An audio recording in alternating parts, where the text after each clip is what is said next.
Welcome to Gunship.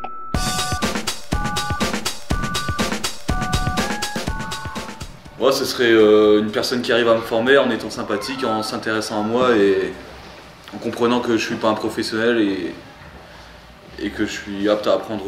Mon patron, c'est quelqu'un qui montre déjà qu'il est intéressé par son jeune, qui commence pas à lui dire, à lui faire des regards comme quoi il ignore, parce que ça peut déstabiliser le jeune.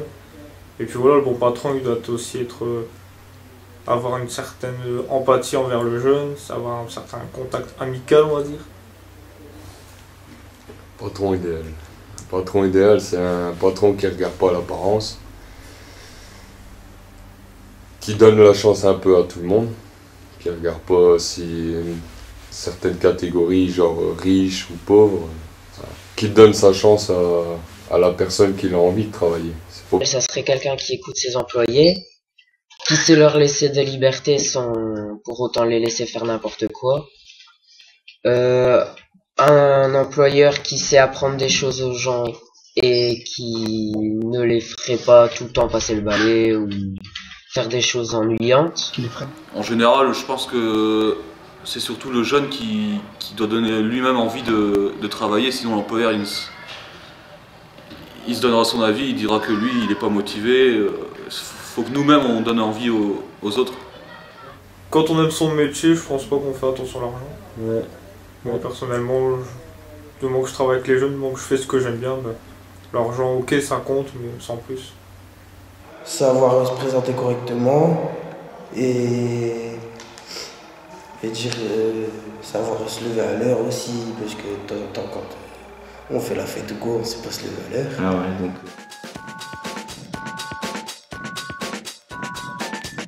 Bah déjà, si on termine pas ses études scolaires, c'est déjà un grand stop, même pas un frein, un grand stop.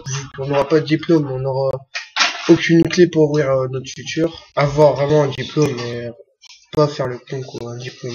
C'est ce qu'il faut pour moi.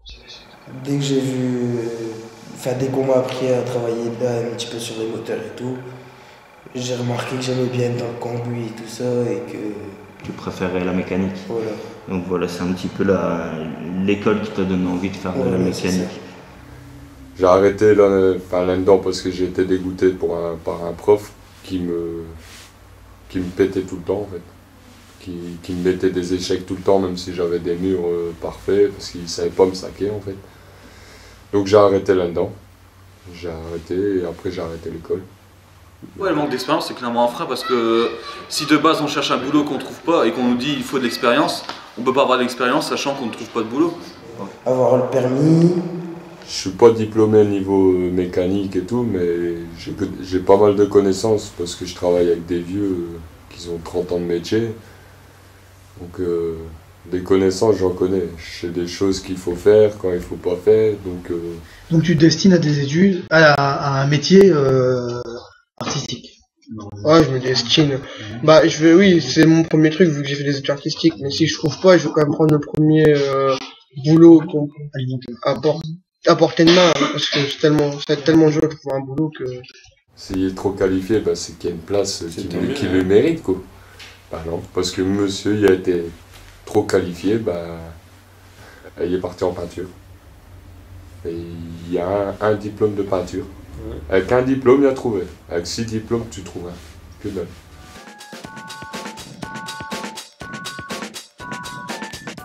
C'est le manque de postes vacants dans les entreprises, le manque d'envie des gens aussi, de trouver un emploi.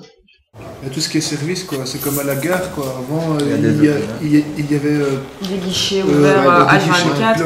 Mais il y en a qu'un, il y a des automates. Il y en a deux ou trois. Donc c'est la preuve que la science, elle évolue, mais en relation humaine, on régresse. Avant, on savait mettre 10 ouvriers sur une chaîne de forgerons pour se passer les affaires et les objets, tandis que maintenant c'est un robot quoi qui fait tout en une fois. Lui, il prend la pièce, il la fabrique en une fois, elle est usinée, elle est prête, il n'y a plus qu'à la monter. Donc c'est supprimer de l'emploi pour rien en fait. C'est juste pour gagner de l'argent et payer moins d'ouvriers.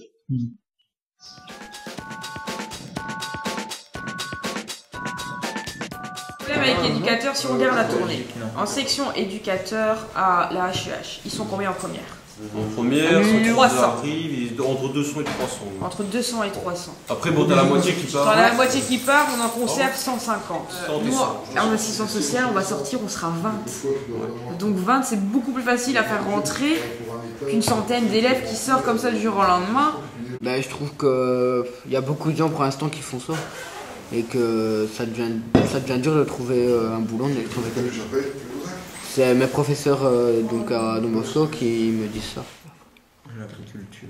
Ah ouais, bah l'agriculture, ça c'est clair et net. Ouais, ça, c'est fini. Parce que l'agriculture, c'est soit t'as déjà des terres et c'est bon, soit t'en as pas et pour acheter des terres, tu peux y aller. Hein. Ouais. Donc à la limite, soit ça reste dans ces familles-là de père en fils. Et encore, tu sais, maintenant, pour aller chez le producteur belge, ça coûte beaucoup plus cher qu'aller chez un producteur je ne sais où. À tourner un secteur qui va en baver de plus en plus, c'est le secteur commerce. Le commerce a tourné, à part d'être une grande filiale. Que tu regardes le piétonnier, tous les commerces sont en train de mourir.